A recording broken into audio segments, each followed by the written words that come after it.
Saya sering banget dapat pertanyaan yang secara maknanya itu hampir sama ya.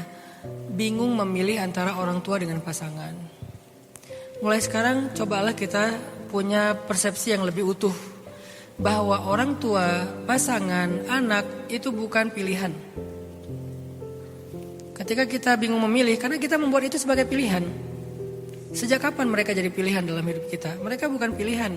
Mereka adalah penyempurna dalam hidup kita. Dulu kita punya cinta namanya cinta ibu. Lalu datang lagi cinta berikutnya cinta ayah. Lalu datang lagi cinta berikutnya saudara. Lalu datang lagi cinta berikutnya pasangan. Lalu datang lagi cinta berikutnya anak. Dan seterusnya kan. Jadi makin lama cinta kita semakin utuh, semakin banyak, semakin berlimpah, semakin kaya. Dan itu sama sekali bukan pilihan. Dan gak perlu dibenturkan karena Allah juga tidak pernah membenturkan mereka. Kita tuh bingung hanya dengan statement-statement interpretatif terhadap hadis. Tapi bukan hadis ya, interpretasi terhadap hadis seolah-olah perempuan setelah menikah suaminya bukan ibunya, kan gitu ya. Padahal maksud hadis itu bukan kayak gitu. Maksud hadis itu etika seorang perempuan kepada suami saking pentingnya seolah-olah suaminya dulu baru ibunya, tapi bukan berarti mengabaikan ibu, nggak gitu. Nggak boleh kita memahami sebuah literasi agama secara parsial tuh nggak boleh. Jadilah pilihan-pilihan yang sulit kan bagi kita kan.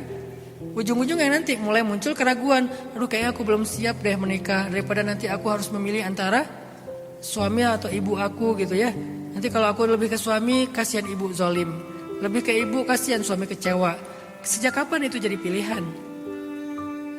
Tidak ada pilihan. Apalagi di antara orang-orang yang bijak. Kalau suami menyuruh kita memilih berarti dia belum sempurna juga secara kebijaksanaan. Kenapa dia harus dipilih? Karena dia adalah bagian dari kehidupan kita sebagaimana ibu juga bagian dari kehidupan kita. Berikanlah haknya sesuai dengan porsi yang adil. Yang dituntut oleh Islam itu keadilan, bukan memilih. Adil di sini nggak harus sama kan? Adil di sini sesuai dengan kebutuhan. Bahkan harusnya dengan suami kita bisa berbakti sama-sama ke ibu sendiri dan ibu mertua. Bahkan jadi lebih sempurna lagi. Jadi berhentilah memilih antara orang tua dengan pasangan. Tapi belajarlah bersikap adil. Nah ini insya Allah lebih komprehensif daripada belajar memilih. Mending belajar bersikap adil. Ngapain dipilih? Toh dua-duanya penting dalam hidup kita. Kita gak bisa lepas dari orang tua kita selamanya. Sebagaimana kita juga punya bagian suami kita dalam kehidupan kita yang sangat luar biasa. Atau punya bagian istri yang luar biasa. Jadi gak bisa juga dibenturkan kalau istri itu ke suami. Kalau suami ke ibu. Aduh kasihan banget sih statementnya. Saya agak kurang setuju ya dengan statement ini ya. Kalau istri ke suami. Kalau suami ke ibu. Bentar. Sejak kapan harus kayak gituin? Udah aja istri ke suami dan ibu. Suami ke istri dan ibu. Kan enak. Tinggal porsinya aja. Suami punya tanggung jawab yang besar terhadap istri dan anak-anaknya. Tapi dia juga punya tanggung jawab sebagai anak kepada ibunya. Misalnya dalam bab nafkah. Porsinya sesuai kebutuhan. Kan ibu pasti kebutuhannya gak seperti istri dong. Lagian yang ngerawat ibu bukan suaminya doang. Ada saudaranya yang lain juga. Ya udah ayo bagi-bagi. Tentang masalah waktu juga gitu. Masalah perhatian juga kayak gitu. Kenapa harus memilih? Ketika ada salah satu di antara yang mereka nyuruh milih, aku atau ibu kamu, disitulah dia sedang melakukan sebuah kesalahan. Jangan pernah nyuruh memilih, karena apapun pilihannya dia akan zalim nanti. Atau aku atau ibu kamu, pasti zalim. Memilih ibu zalim sama istri. Memilih istri zalim sama ibu. Gak usah suruh milih, karena apapun jawabannya salah. Tidak ada jawaban yang benar untuk pertanyaan yang salah. Tidak ada jawaban yang benar untuk pertanyaan yang salah. Kalau pertanyaannya udah salah, aku atau ibu kamu, gak perlu dijawab karena semua jawaban pasti salah. Karena ini bukan pilihan. Allahu a'lam. Terus bagaimana? Udah ya. Istri solehah. Istri solehah itu dalam Al-Quran itu sifatnya dua aja, yang paling gampang. Fassalihatu qanitatun hafizat. Dua. Solihat artinya qanitah hafizah. Udah. Apa itu qanitah? Qanitah itu taat.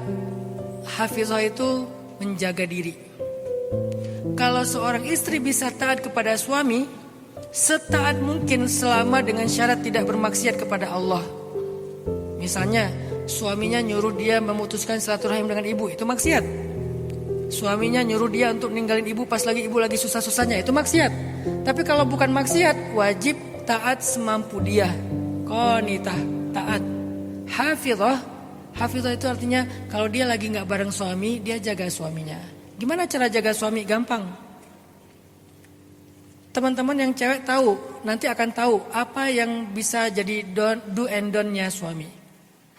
Kita udah punya saling mengerti dan punya agreement, kesepakatan lah. Maka coba jaga suami seolah-olah suami selalu ada di sisi kalian. Ketika kalian ngetik, suami ada di sebelah seolah-olah. Kalau suami saya lihat saya ngetik, kira-kira saya ngetiknya gimana ya? Pakai emotikonnya apa ya? Ngasih hurufnya apa ya? Kadang-kadang ada yang ngasih hurufnya kebanyakan. Yah. Kalau ada suami, ya. Kalau nggak ada suami, yah. Kenapa dikasih CH? Kenapa dikasih emotikon yang guling-guling, little love, big hug, segala macam? Karena nggak ada suami. Coba kalau suami ada di sebelah, maka cara jaga suami ngetiklah seolah-olah suami di sebelah. Cara jaga suami berekspresilah seolah-olah suami di sebelah. Ketika kalian nonton drama, terserah mau drama Korea, drama Hollywood, drama India atau apalah. Ketika kalian kayak gemas gitu, ketika kalian greget gitu, aduh keren banget, ganteng banget. Coba kalau ada suami saya di sebelah, kira-kira saya gimana? Gitu kan, biar menjaga perasaan. Itu namanya hafizah.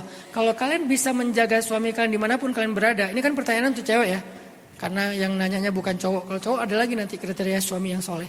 Maka kalau kalian bisa menjaga suami kalian, menjaga perasaannya dimanapun kalian berada, kalian itu solehah banget di sisi Allah. Taat dan jaga perasaan. Allahu a'lam.